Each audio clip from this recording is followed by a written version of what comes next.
নমস্কার, আমি প্রতিকৃত। গপ্পে টপ্পে আপনাদের জানাই স্বাগতম। সানডে হেডফোন আপনাদের জন্য নিয়ে চলে এসেছে সানডে স্পেশাল সত্যজিৎ রায়ের লেখা ফেলুদার অ্যাডভেঞ্চার শেয়াল দেবতা রহস্য দ্বিতীয় পর্ব। তবে আসুন শুরু করা যাক। 6:05 আমরা প্রতুল দত্তর বাড়ির গেটের সামনে ট্যাক্সি থেকে নামলাম। আমি বাজি ফেলে বলতে পারি যে বাবাও আমাদের দেখে চিনতে পারতেন না। ফেলুদা সেরেছে একটা 60 বছরের বুড়ো, কাঁচা পাকা মেশানো ঝোলা গোঁফ, চোখে মোটা কাচের চশমা, গায়ে গলাবন্ধ কোট, হাঁটুর উপর তোলা ধুতি আর মোজার উপর বাটার তৈরি ব্রাউন কেডস জুতো।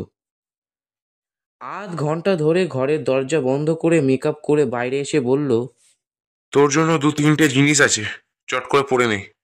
হ্যাঁ, আমাকেও মেকআপ করতে হবে নাকি? আলবাত। 2 মিনিটের মধ্যে আমার মাথায় একটা কদম ছাট পরচুলা আর নাকের উপর একটা চশমা বসে গেল। তারপর একটা কালো পেন্সিল দিয়ে আমার পরিষ্কার করে ছাঁটা জুলফিটা ফেলুদা একটু অপরিষ্কার করে দিল। মন দিয়ে শুনে নে। তুই আমার ভাগ্নে, তোর নাম সুবোধ, অর্থাৎ শান্তশিষ্ট লেজ বিশিষ্ট ভালো মানুষ। আর ওখানে মুখ খুলেছ কি বাড়ি এসে রদ্দা। প্রতুলবাবুর বাড়ির চুনকাম প্রায় হয়ে এসেছে। ডিজাইন দেখে বোঝা যায় বাড়ি অন্তত 25-30 বছরের পুরনো। তবে নতুন রঙের জন্য দরজা জানালা দেয়ালে সব কিছু ঝলমল করছে। গেট দিয়ে ঢুকে এগিয়ে গিয়ে দেখি বাইরে একটা খোলা বারান্দায় একটা বেতের চেয়ারে একজন মাঝবয়সী ভদ্রলোক বসে আছেন। আমাদের এগোতে দেখেও তিনি চেয়ার ছেড়ে উঠলেন না।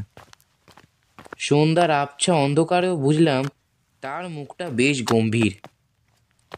ফেলুদা দুহাত তুলে মাথা হেট করে নমস্কার করে তার নতুন বুড়ো মিহি গলায় বলল, মাফ করবেন, আপনি কি পতুল বাবু? ভদ্রলোক গম্ভীর গলায় উত্তর দিলেন, হ্যাঁ। আগে আমারই নাম জয়নারায়ণ বাগচি। আমি আপনাকে আজ দুপুরে টেলিফোন করেছিলাম। আর এটি আমার ভাগ্নে সুবোধ। আবার ভাগ্নে কেন? ওর কথা তো টেলিফোনে হয়নি। উফ, আমার মাথার পরচুলা কুটকুট করতে শুরু করেছে। আগে ও ছবি আঁকা শিখছে তাই। ভদ্রলোক চেয়ার ছেড়ে উঠলেন। আপনারা আমার জিনিসগুলি দেখতে চেয়েছেন, তাতে আপত্তি নেই। তবে সরিয়ে রাখা জিনিস সব টেনে বার করতে হয়েছে। অনেক হাঙ্গামা, একে বাড়িতে রাত দিন মিস্ত্রিদের ঝামেলা। এটা ঠেলো, ওটা ঢাকো, চারদিকে কাঁচা রং, রঙের গন্ধটাও ধাতে যায় না। এসব ঝক্কি শেষ হলে বাঁচি। আসুন, ভেতরে আসুন। লোকটাকে ভালো না লাগলেও ভিতরে গিয়ে তার জিনিসপত্র দেখে চোখ ছানা বড়া হয়ে গেল। আপনার কাছে মিশর দেশের শিল্পকলার অনেক চমৎকার নিদর্শন রয়েছে দেখছি। তা আছে। কিছু জিনিস কায়রোতে কেনা, কিছু অকশনে। দেখো বাবা সুবোধ, ভালো করে দেখো। ফেলুদা আমার পিঠে একটা চিমটি কেটে আমায় জিনিসগুলোর দিকে ঠেলে দিল। দেখো, এই যে বাজ পাখি, এও দেবতা। এই যে পেঁচা, এও দেবতা। মিশর দেশে কত রকম জিনিসকে পুজো করতো লোকেরা, দেখো। প্রতুলবাবু একটা সোফায় বসে চুরুট ধরালেন। হঠাৎ কি খেয়াল হলো, আমি বলে উঠলাম, শিয়াল দেবতা নেই বড় মামা? প্রশ্নটা শুনেই প্রতুলবাবু যেন হঠাৎ বিষম খেয়ে উঠলেন। চুরুটের কোয়ালিটি ফল করছে। আগে এত কড়া ছিল না। আমার ভাগ্নি আনু বিষয়ে কথা বলছে মশাই। কালই ওকে বলছিলাম কি না। হুম, আনুবিস, স্টুপিড ফুল। আগে আনুবিসকে মূর্খ বলছেন আপনি? আনুবিস না, সেদিন নিলামে লোকটাকে আগেও দেখেছি। He is a full. Or bidding এর কোনো মাথা মুন্ডু নেই। চমৎকার একটা মূর্তি ছিল, এমন এক অ্যাবসার্ড দাম হাঁকলো যে যার উপর আর চড়া যায় না। এত টাকা কোথায় পায় জানি না। ফেলুদা চারিদিকে আরেকবার চোখ বুলিয়ে নিয়ে ভদ্রলোককে নমস্কার করে বললেন, অশেষ ধন্যবাদ। আপনি মহাশয় ব্যক্তি। পরম আনন্দ পেলাম আপনার শিল্প সংগ্রহ দেখে। এসব জিনিস ছিল দোতলায়। আমরা এবার নিচে রওনা দিলাম। সিঁড়ি দিয়ে নামতে নামতে ফেলুদা বলল, আপনার বাড়িতে লোকজন আর বিশেষ? গিন্নি আছেন, আর ছেলে বিদেশে। প্রতুল দত্তর বাড়ি থেকে বেরিয়ে ট্যাক্সির জন্য হাঁটতে হাঁটতে বুঝলাম পাড়াটা কতটা নির্জন। 7টাও বাজেনি, অথচ রাস্তায় প্রায় লোক নেই বললেই চলে। দুটি বাচ্চা ভিখিরি ছেলে শ্যামা সঙ্গীত গাইতে গাইতে এগিয়ে আসছে। একটু কাছে এলে পরে বুঝলাম একজন গাইছে আর একজন বাজাচ্ছে। ভারী সুন্দর গান করে ছেলেটা। ফেলুদা তাদের সঙ্গে গলা মিলিয়ে গেয়ে উঠল, বল মা দাঁড়াই কোথা, বল মা তারা দাঁড়াই কোথা, আমার কেহ নাই শঙ্করী হেথা। বালিগঞ্জ সার্কুলার রোড দিয়ে কিছু দূর হেঁটে একটা চলন্ত খালি ট্যাক্সি দেখতে পেয়ে ফেলুদা হাঁক দিয়ে সেটাকে থামালো। ট্যাক্সি! ওঠার সময় দেখি বুড়ো ড্রাইভার ভারী অবাক হয়ে ফেলুদার দিকে দেখছে। এই চিমড়ে বুড়োর গলা দিয়ে ওরকম জোয়ান চিৎকার বেরোলো কি করে, সেটাই বোধহয় চিন্তা করছে ও। পরদিন সকালে যখন টেলিফোনটা বাজলো তখন আমি বাথরুমে দাঁত মাজছি। কাজেই ফোনটা ফেলুদাই ধরল। জিজ্ঞেস করে জানলাম নীলমণিবাবু ফোন করেছিলেন একটা খবর দেবার জন্য। প্রতুলবাবুর বাড়িতেও কাল ডাকাতি হয়ে গিয়েছে, আর এ খবরটা কাগজেও বেরিয়েছে। টাকা পয়সা কিছু যায়নি, গেছে শুধু কিছু প্রাচীন কারুশিল্পের নমুনা, 8-10টা ছোট ছোট জিনিস, সব মিলিয়ে যার দাম 20-25 হাজার টাকার কম নয়। পুলিশ নাকি তদন্ত আরম্ভ করে দিয়েছে। প্রতুলবাবুর বাড়িতে যে সকালেই পুলিশ দেখা পাবো, আর তার মধ্যে যে ফেলুদার চেনা লোকও বেরিয়ে পড়বে, সেটা কিছুই আশ্চর্য নয়। আমরা যখন পৌঁছেছি তখন 7:15। অবশ্যই আজ আর মেকআপ করিনি। ফেলুদা দেখলাম তার জাপানি ক্যামেরাটা নিতে ভোলেনি।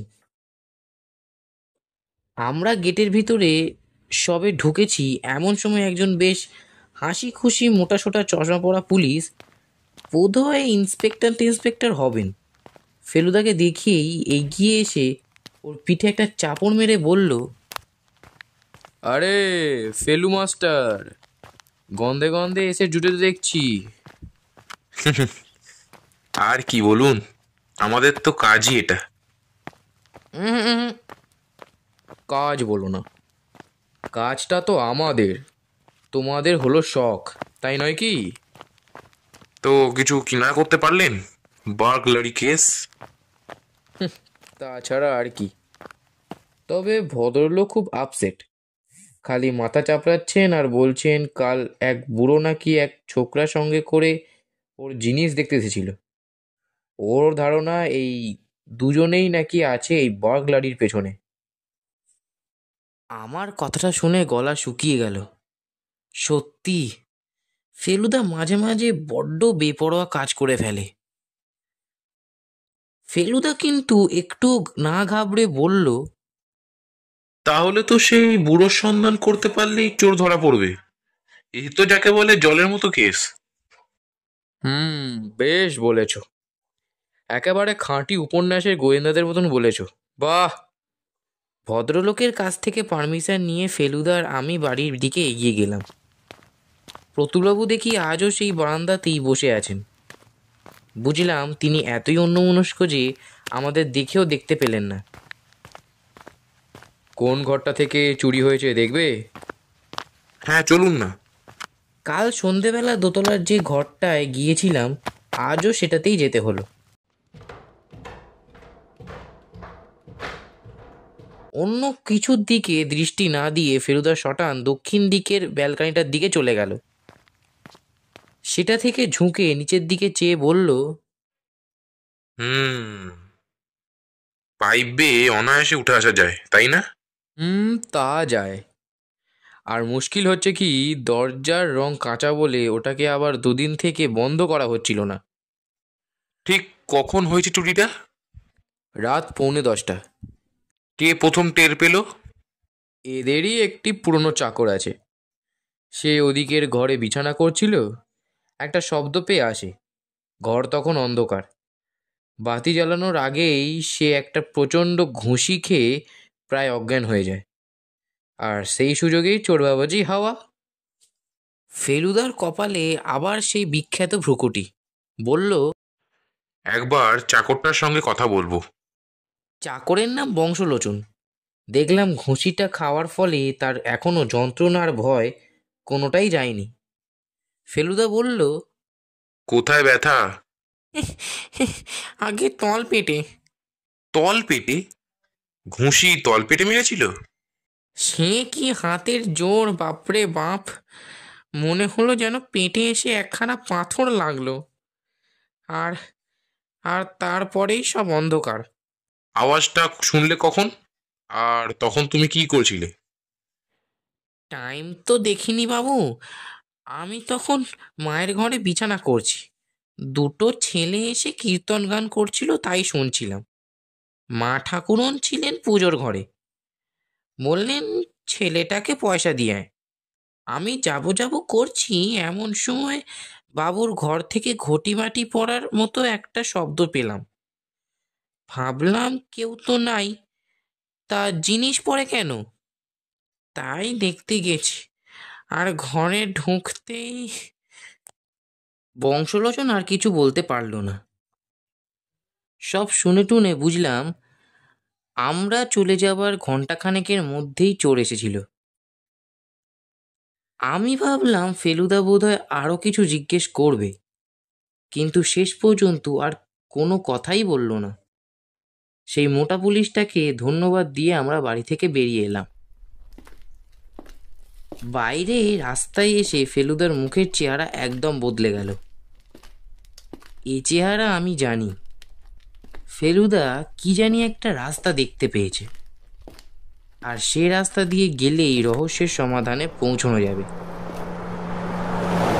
পাশ দিয়ে একটা খালি ট্যাক্সি বেরিয়ে গেল, কিন্তু ফেলুদা থামালো না।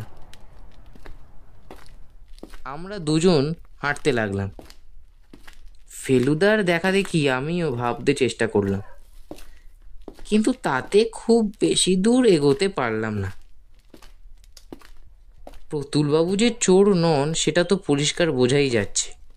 যদিও প্রতুলবাবুকে বেশ জোয়ান লোক বলে মনে হয়, আর ওর গলার আওয়াজটাও বেশ ভারী, কিন্তু তাও এটা কিছুতেই সম্ভব বলে মনে হচ্ছিল না যে প্রতুলবাবু একটা বাড়ির পাইপ বেয়ে দোতলায় উঠতে পারেন।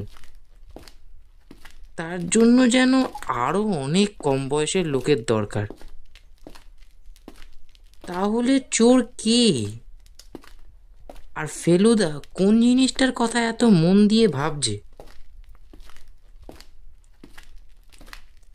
কিছুক্ষণ হাঁটার পর দেখি আমরা নীলমণিবাবুর বাড়ির পাঁচিলের পাশে এসে পড়েছি। ফেলুদা পাঁচিলটা বাঁয়ে রেখে ধীরে ধীরে হাঁটতে আরম্ভ করলো। কিছু দূর গিয়ে পাঁচিলটা বাঁ দিকে ঘুরেছে। ফেলুদাও ঘুরল, আর তার সঙ্গে সঙ্গে আমিও। এদিকে রাস্তা নেই, ঘাসের উপর দিয়ে হাঁটতে হয়। মোড় ঘুরে 18 কি 19 পা হাঁটার পর ফেলুদা হঠাৎ থেমে গিয়ে পাঁচিলের একটা বিশেষ অংশের দিকে খুব মন দিয়ে দেখল। তারপর সেই জায়গাটার খুব কাছ থেকে একটা ছবি তুলল। আমি দেখলাম সেখানে একটা ব্রাউন রঙের হাতের ছাপ রয়েছে। পুরো হাত নয়, দুটো আঙুল আর তেলোর খানিকটা অংশ, কিন্তু তা থেকেই বোঝা যায় যে সেটা বাচ্চা ছেলের হাত। এবারে আমরা যে পথে এসেছিলাম সে পথে গিয়ে গেট দিয়ে ভিতরে ঢুকে সোজা একেবারে বাড়ির দিকে চলে গেলাম। খবর পাঠাতেই নীলমণিবাবু বেশ ব্যস্ত হয়ে নিচে চলে এলেন। আমরা তিনজনেই বৈঠকখানায় বসার পর নীলমণিবাবু বললেন, আপনি শুনলে কি বলবেন আমি জানি না, তবে আমার মনটা আজ কালকের চেয়ে কিছুটা হালকা। আমার মতো দুর্দশা যে আরেকজনেরও হয়েছে সেটা ভেবে খানিকটা কষ্টের লাঘব হচ্ছে। কিন্তু তাও একটা প্রশ্নের উত্তর না পাওয়া অবধি কষ্ট যাবে না। কোথায় গেল আমার আনুবিস? বলুন, আপনি এত বড় ডিটেকটিভ, দুটো ডাকাতি, দুদিন উপরি উপরি হয়ে গেল, আর আপনি এখনো যেই তিমিরে সেই তিমিরেই। আপনার ভাগ্নেটি কেমন আছে? কে, ঝুন্টু? ও আজ অনেকটা ভালো, ওষুধে কাজ দিয়েছে। আজ দেখছিলাম জ্বরটা অনেকটা কমে গেছে। আচ্ছা, বাইরের কোনো ছেলে টেলে কি পাঁচিল টপকে এখানে আসে ঝুন্টুর সঙ্গে খেলতে টেলতে? পাঁচিল টপকে?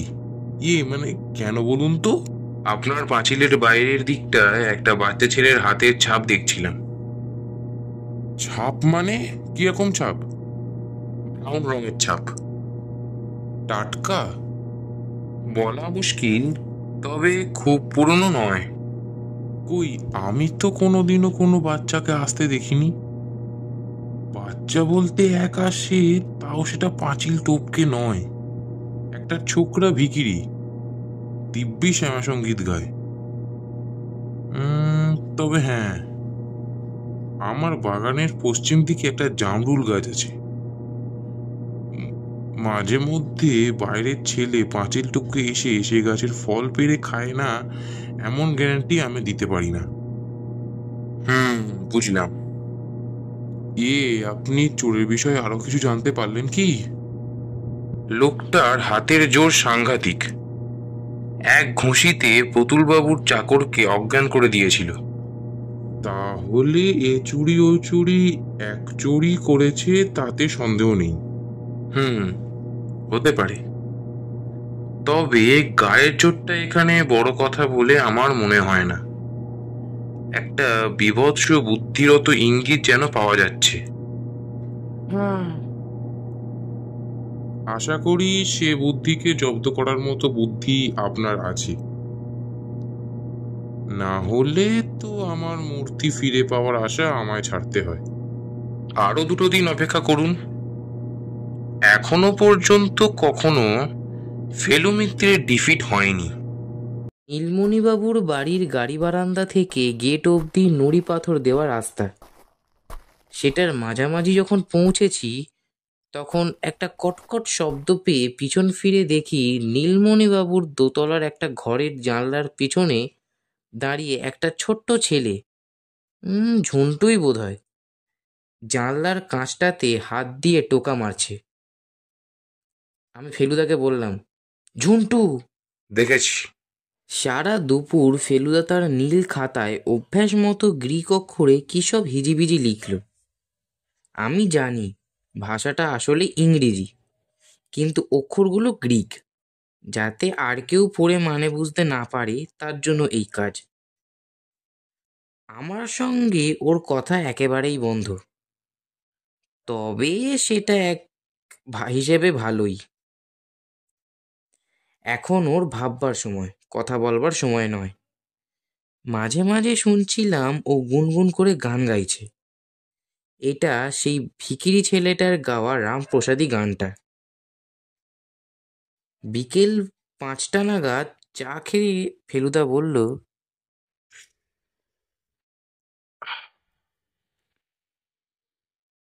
বুঝলি তোপসে, আমি একটু বেরোচ্ছি। পপুলার ফটো থেকে আমার ছবির এনলার্জমেন্টগুলো নিয়ে আসতে হবে। আর কি, আমি একাই বাড়িতে রয়ে গেলাম। দিন ছোট হয়ে আসছে, তাই 5:30 বাজতে না বাজতেই সূর্য ডুবে অন্ধকার হয়ে গেল। পপুলার ফটো দোকানটা হাজরা রোডের মোড়ে। ফেলুদার ছবি নিয়ে ফিরে আসতে 20 মিনিটের বেশি লাগা উচিত না, তবে এত দেরি হচ্ছে কেন? অবশ্যই অনেক সময় ছবি তৈরি না হলে দোকানে বসিয়ে রাখে। আশা করি অন্য কোথায় যায়নিও। আমাকে ফেলে ঘোরাঘুরিটা আমার মোটে ভালো লাগে না। একটা করতালের আওয়াজ কানে এলো, আর তার সঙ্গে সঙ্গে চেনা গলায় সেই গান, বলে মা তারা দাঁড়াই কোথা। সেই ছেলে দুটো আজ আমাদের পাড়ায় ভিক্ষে করতে এসেছে। গান ক্রমে এগিয়ে এলো। আমি আমাদের ঘরের জানলাটার কাছে গিয়ে দাঁড়ালাম। এখান থেকে রাস্তাটা দেখা যায়। ওই যে ছেলে দুটো, একজন গাইছে, একজন করতাল বাজাচ্ছে। কি সুন্দর গলা ছেলেটার। এবার গান থামিয়ে ছেলেটি ঠিক আমাদের বাড়ির সামনে দাঁড়িয়ে উপরের দিকে মুখ করে বলল, মা দুটি ভিক্ষা দেবে মা। কি মনে হলো আমার ব্যাগ থেকে একটা 50 নয়া বার করে জানলা দিয়ে ছেলেটার দিকে ফেলে দিলাম। টিং শব্দ করে পয়সাটা মাটিতে পড়ল। দেখলাম ছেলেটা সেটা কুড়িয়ে নিয়ে ঝোলার মধ্যে পুরে আবার গান গাইতে গাইতে হাঁটতে শুরু করলো। বলে মা একটা ব্যাপার আমার মাথার কেমন জানি গোলমাল করে দিল। যদিও আমাদের রাস্তাটা অনেক অন্ধকার, তবু ভিখিরি ছেলেটা যখন ওপর দিকে মুখ করে ভিক্ষে চাইল, তখন যেন মনে হলো তার মুখের সঙ্গে ঝুন্টুর একটা আশ্চর্য মিল আছে। হয়তো এটা আমার দেখার ভুল, কিন্তু তাতে মনের মধ্যে কেমন খটকা লাগতে লাগলো। আমি ঠিক করলাম ফেলুদা এলেই কথাটা ওকে বলবো। প্রায় 6:30টার সময় মেজাজ বেশ গরম করে ফেলুদা এনলার্জমেন্ট নিয়ে বাড়ি ফিরল। যা ভেবেছিলাম তাই, ওকে দোকানে বসে অপেক্ষা করতে হয়েছিল। এবার থেকে নিজেই একটা ডার্ক রুম তৈরি করে ছবি ডেভেলপিং প্রিন্ট করব। বাঙালি দোকানের কথার কোনো ঠিক নেই। ফেলুদা যখন ওর বিছানার ওপর ছবিগুলো বিছিয়ে বসেছে, তখন আমি ওকে গিয়ে ভিখিরি ছেলেটার কথা বললাম। ও কিন্তু একটু অবাক না হয়ে বলল, সেটা আর আশ্চর্য কি? বারে আশ্চর্য না? হুম, মোটেই না। কিন্তু তাহলে তো ভীষণ গন্ডগোল বলতে হবে। গন্ডগোল তো বটেই রে তোপসে, সেটা তো আমি প্রথম থেকেই বুঝতে পারছি। তার মানে তুমি বলতে চাও যে ওই ছেলেটা চুরির ব্যাপারে জড়িত? হতেও পারে। কিন্তু একটা বাচ্চা ছেলের ঘুষিতে এত জোর যে একটা ধেড়ে লোককে অজ্ঞান করে দেবে? বাচ্চা ছেলে যে ঘুষিটা মেরেছে তা তো বলিনি। তাও ভালো। যদিও ভালো বললাম, কিন্তু আসলে মোটেই ভালো লাগছিল না। ফেলুদাও যে কেন পরিষ্কার করে কিছু বলছে না তা জানি না। খাটের উপর বিছানো 12টা ছবির মধ্যে দেখলাম একটা ছবি ফেলুদা বিশেষ মনোযোগ দিয়ে দেখছে। কাছে গিয়ে দেখি সেটা আজই সকালে তোলা নীলমণিবাবুর পাঁচিলে বাচ্চা ছেলের হাতের দাগের ছবিটা। এনলার্জমেন্টের ফলে হাতের তেলোটা স্পষ্ট বোঝা যাচ্ছে। বললাম, তুমি তো ভালো হাত দেখতে জানো, বলো তো ছেলেটার কত আয়ু? ফেলুদা কোনো উত্তরই দিল না। সে তন্ময় হয়ে ছবিটার দিকে চেয়ে আছে। লক্ষ্য করলাম যে তার মধ্যে একটা দারুণ কনসেন্ট্রেশন ভাব। কিছু বুঝতে পারছিস? হঠাৎ ওর প্রশ্নটা আমাকে একেবারে চমকে দিল। না মানে, কি বুঝবো? সকালে কি বুঝেছিলি আর এখন কি বুঝলি বল তো? সকালে মানে যখন ছবিটা তুললে? হ্যাঁ। কি আর বুঝবো বলো তো? বাচ্চা ছেলের হাত। হ্যাঁ, এছাড়া আর কি বোঝার আছে? বুঝলাম। ছাপের রংটা দেখে কিছু মনে হয়নি? রং তো ব্রাউন ছিল। তার মানে কি? তার মানে ছেলেটার হাতে ব্রাউন রঙের কিছু একটা লেগেছিল। না না না না না, কিছু মানেটা কি ঠিক করে বল। হ্যাঁ, পেন্ট হতে পারে। কোথাকার পেন্ট? কোথাকার পেন্ট আসছে না। কোথাকার হঠাৎ মনে পড়ে গেল, প্রতুল বাবুর ঘরের দরজার রং। এক্স্যাক্টলি। সেদিন তোরও শার্টের বাঁ দিকের আস্তিনে লেগে গিয়েছিল, এখনো গিয়ে দেখতে পারিস লেগে আছে।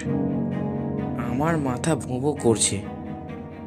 ফেলুদাকে বললাম, কিন্তু যার হাতের ছাপ সেই কি প্রতুলবাবুর ঘরে ঢুকেছিল? হতেও পারে। তুই এখন বল, ছবি দেখে তুই কি বুঝছিস? আমি অনেক ভেবেও নতুন কিছু বোঝার কথা বলতে পারলাম না। ফেলুদা বলল, তুই পারলে আশ্চর্য হতাম। শুধু আশ্চর্য হতাম না, শখ পেতাম। কারণ তাহলে বলতে হতো তোর আর আমার বুদ্ধিতে কোনো তফাতই নেই। ফেলুদা তোমার বুদ্ধিতে কি বলছে? বলছে যে এটা একটা সাংঘাতিক কেস, ভয়াবহ ব্যাপার। আনুবিস যেরকম ভয়ঙ্কর, এই রহস্যটাও তেমনই ভয়ঙ্কর। পরদিন সকালে ফেলুদা প্রথম নীলমণি সান্যালকে ফোন করলো।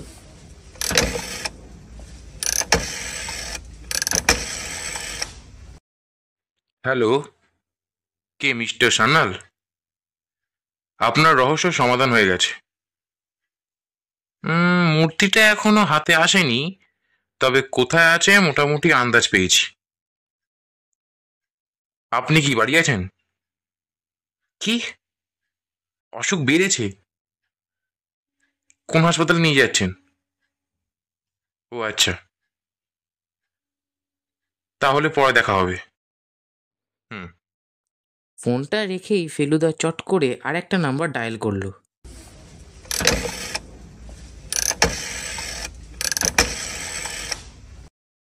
ফিস করে কি কথা হলো সেটা ভালো শুনতে পেলাম না, তবে ফেলুদা যে পুলিশে টেলিফোন করেছে সেটা বুঝলাম। ফোনটা রেখেই ও আমাকে বলল, তপসে, এক্ষুনি বেরোতে হবে, তৈরি হয়ে নে। একে সকালে ট্রাফিক কম, তার উপর ফেলুদা আবার ট্যাক্সির ড্রাইভারকে বলল টপ স্পিডে যেতে। দেখতে দেখতে আমরা নীলমণিবাবুর বাড়ির রাস্তায় এসে পড়লাম।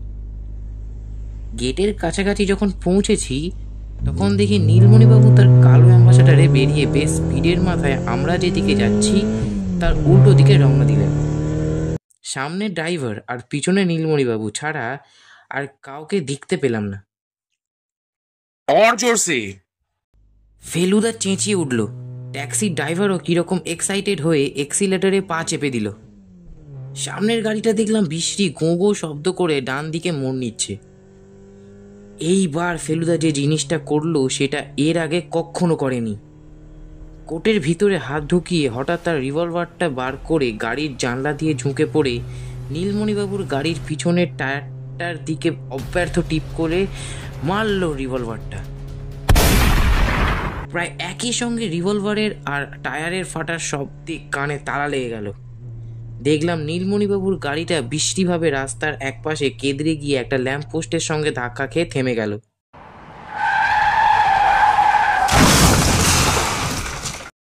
আমাদের গাড়িটা নীলমণিবাবুর গাড়ির পিছনে থামতেই দেখি উল্টো দিক থেকে পুলিশের জিপ এসেছে। এদিকে নীলমণিবাবু গাড়ি থেকে নেমে এসে ভীষণ বিরক্ত মুখ করে এদিক ওদিক চাইছেন। ফেলুদার আমি ট্যাক্সি থেকে নেমে নীলমণিবাবুর দিকে এগিয়ে গেলাম। পুলিশের জিপটাও কাছাকাছি এসে থেমেছে। দেখলাম সেটা থেকে নামলেন সেই মোটা অফিসারটি। নীলমণিবাবু হঠাৎ বলে উঠলেন, আরে আরে এসব কি হচ্ছে কি? আপনার সঙ্গে গাড়িতে ড্রাইভার ছাড়া আর কে আছে জানতে পারি কি? আরে মশাই, কে আবার থাকবে? বললাম তো আমি আমার ভাগ্নেকে নিয়ে হাসপাতালে যাচ্ছি। ফেলুদা এবার আর কিছু না বলে সোজা গিয়ে নীলমণিবাবুর গাড়ির দরজার হ্যান্ডেলটা ধরে এক টানে দরজাটা খুলে ফেলল। খোলার সঙ্গে সঙ্গে একটা বাচ্চা ছেলে গাড়ি থেকে তীরের মতো বেরিয়ে ফেলুদার উপর ঝাঁপিয়ে পড়ে ওর টুঁটি টিপে ধরল। কিন্তু ফেলুদা শুধু যোগব্যায়াম করে না, ও রীতিমতো জুজুৎসু আর কারাটে শিখেছে। ছেলেটার কবজি দুটো ধরে উল্টে তাকে অদ্ভুত কায়দায় মাথার উপর দিয়ে ঘুরিয়ে আছাড় মেরে রাস্তায় ফেলল। যন্ত্রণার চোটে একটা চিৎকার ছেলেটার মুখ দিয়ে বেরোলো, আর সেই চিৎকার শুনে আমার রক্ত জল হয়ে গেল। কারণ সেটা মোটেই বাচ্চার গলা নয়, সেটা একটা বয়স্ক লোকের বিকট হেঁড়ে গলার চিৎকার। এই এই গলাই সেদিন আমি টেলিফোনে শুনেছিলাম। ইতিমধ্যে পুলিশ এসে নীলমণিবাবুর গাড়ির ড্রাইভার আর বাচ্চাটাকে ধরে ফেলল। ফেলুদা তার জামার কলারটা ঠিক করতে করতে বলল, পাঁচিলের গায়ে হাতের ছাপ দেখেই ধরেছিলাম। অল্প বয়সের ছেলের হাতে এত লাইন থাকে না, তাদের হাত আরো অনেক মসৃণ থাকে। অথচ সাইজ যখন ছোট, তখন তার একটাই মানে হতে পারে, এটা আসলে একটা বেঁটে বামনের হাতের ছাপ। বাচ্চাটা আসলে আর কিছুই না, একটা ডোয়ার্ফ। কত বয়স হলো আপনার সাঁকড়েদের, নীলমণিবাবু? 40। খুব বুদ্ধি খাটিয়েছেন, যা হোক। আগে জিনিস চুরির মিথ্যে ঘটনাটা খাড়া করে আমাকে ডেকে পাঠিয়ে তারপর নিজেই লোক লাগিয়ে পরে জিনিস চুরি করছেন। আপনার বাড়িতে কাল যাকে দেখলাম, সে কি সেই ভিখিরি ছেলেটি? নীলমণিবাবু মাথা নেড়ে হ্যাঁ বললেন। তার মানে আপনার ভাগ্নে বলে আসলে কেউ নেই। ওকে বাড়িতে এনে ধরে রেখেছেন এই চুরির ব্যাপারে হেল্প করার জন্য। ভদ্রলোক মাথা হেঁট করে চুপ করে রইলেন। ছেলেটা গান গাইতো আর বামুনটা খঞ্জনি বাজাতো। কেবল চুরির টাইম এলে খঞ্জনিটা ভিখারির হাতে দিয়ে যেত এবং তখন সেই বাঁচাতে থাকতো। বামন বলেই তার গায়ের জোরের অভাব নেই, এক ঘুষিতে একজন জোয়ান লোককে ঘায়েল করতে পারে। ওয়ান্ডারফুল! আপনার বুদ্ধির তারিফ না করে পারা যায় না, নীলমণিবাবু।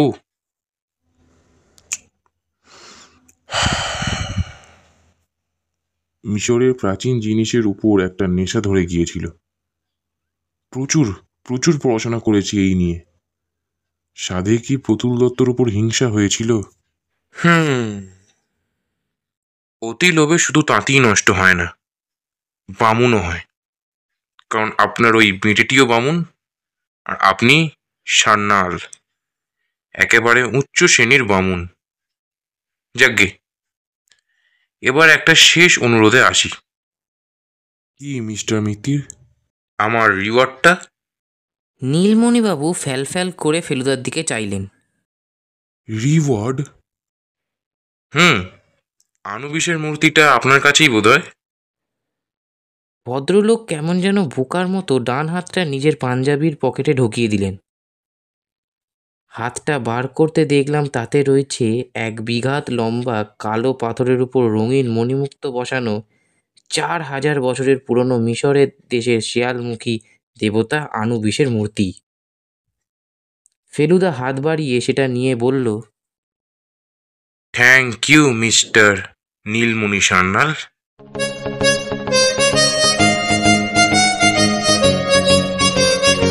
তাহলে অন্তিম পর্বে শিয়াল দেবতার রহস্য এভাবেই উদ্ঘাটন হলো। এই রহস্যভেদ আপনাদের কেমন লাগলো কমেন্ট করে অবশ্যই জানাবেন। ভালো লাগলে একটা লাইক করবেন, শেয়ার করবেন, আর এরকম নতুন নতুন গল্প শোনার ইচ্ছাটা আছে তো? তাহলে যান চ্যানেলটা সাবস্ক্রাইব করুন।